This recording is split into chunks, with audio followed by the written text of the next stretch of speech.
Hello, my name is Brett Bendistis, and this is a short video lecture on short form citations. I mean, why give them the full amount of time if they're just short form, right?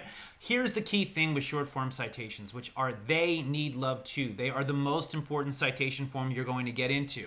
Commonly, people get all tripped up in getting the full citation form together. We need to make sure we have all the elements. Everything's got to be included. But you're only using the full citation form once. Every paper only uses the citation form once. So it doesn't make a whole lot of sense to put such a focus in here and forget everything else. Luckily for the both of us, short form citations are actually pretty easy. It's really not that complicated. And if you have the full citation form here, you can really commonly cut and paste them and move them forward and then just delete the sections that aren't there. And we'll get to that in just a second.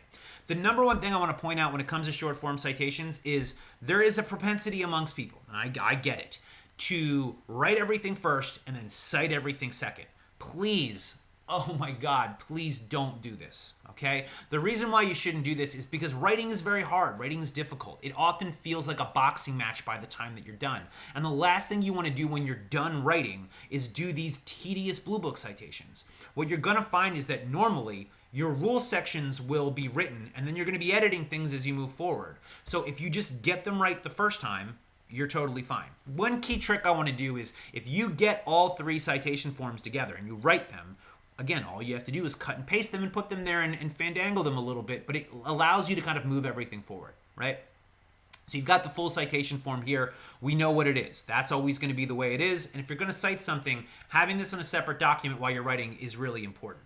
Now, there's two terminology that I like to use regarding short forms that I don't think a lot of other people use, but let's just sort of go with it right now, which is there's a subsequent citation form and there's an intervening subsequent form, okay? Subsequent citation form is referenced when there's nothing in between the last citation and this citation, and that is used by the term ID period. It can either be italicized as it's here or it can be underlined as it is above. But you want to stay everything consistent. I'm just trying to use an example for each one. What this is telling you is that this last sentence tells you by id at 1050, all it's saying is, I'm citing the same thing I just cited, only at page 1050. That's it, right? So it's nothing crazy complicated. So it is super easy. So make sure you're always referencing the ids. But if you're locked up and you're not sure what it is, give the full citation form as you're writing for everything and then go double back and change it. I still don't think that's a really great idea, but it'll at least give you something. So when you see the subsequent citation form, the way that you want to look at this is go, when I'm citing this sentence, is it the same thing that I've cited last sentence? If it is, it's id, right? It's really that easy. The more complicated something is an intervening citation form, which again is something that I've used in the past, which tells the reader that the last thing I cited was not the same thing, right? So you have Montana Chamber of Commerce versus Jan Brady is the first sentence. Then in between is Heller versus Hands. When we go back to that last sentence, we're no longer saying I'm citing the same thing. You're actually saying I'm citing something different, right? The key thing with the intervening citation form, it's a short form citation that is just we're doubling back to something we covered before, is just thinking of it this way. What do I need to have cited here so the person reading can find this sentence? That's literally it. And what it is it's the first party, the volume, the book abbreviation, the page, right? So that when I look at it, is there any superfluous information? No. I don't need to know when the first page starts because that's not important anymore. I don't need to know the precedential value because that's not important anymore. It's only first party, volume, book abbreviation, at page. That's it, right? That's an easy thing. The one thing I want to note also is that if you have the resources, this book right here, which is Understanding and Mastering the Bluebooking, whether it's the third edition, to be honest with you, if you can get the second or the first, if you're hard on money, I still think there's a value for it because they give you a short form citation for everything and it's 1,000 times easier than trying to figure it out yourself, right? So short form citations, not too complicated, but you're going to be citing them more. You might only cite a case once with the full, but you might cite it 1,000 times afterwards. You want to make sure you got everything together. The two nuances I want to cover is parallel citations. Parallel citations we had covered previously, State versus Bendistis, a criminal action I don't like to talk about, is just the one reporter, comma, the next reporter. right? I mean, it's just one versus the other. The short form citations are the same thing. We just separate them with a comma. So it's not rocket science one more time. It's just very, very simple, very kind of easy stuff. And I should note, parallel citations, I don't know that many jurisdictions still even use them because they're slightly out of date. It's something that Lexis has sort of killed off because we don't really even have volumes anymore.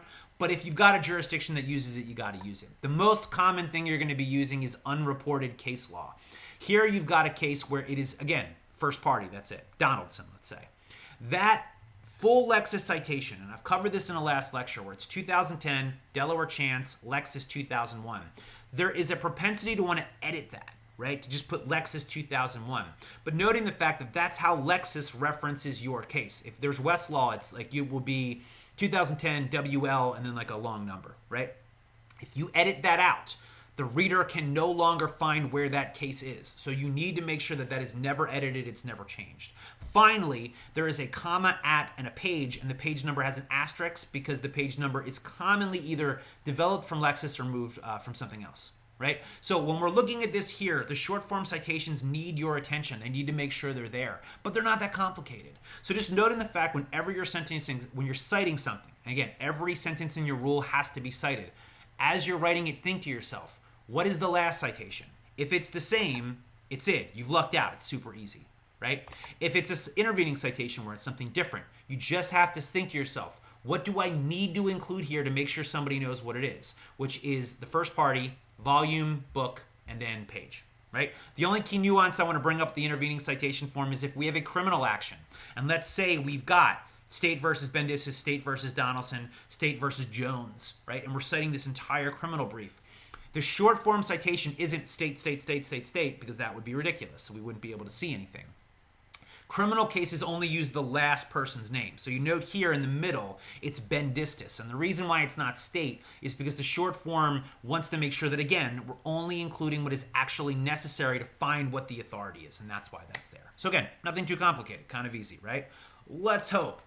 Thank you guys very much for listening. If you're interested in this video, please check out my other videos on YouTube. Please check out my podcast, which is the Citizens Guide to the Supreme Court, on iTunes, Stitcher, and Google Play. Otherwise, hope you guys learned something today, and I'll talk to you guys later.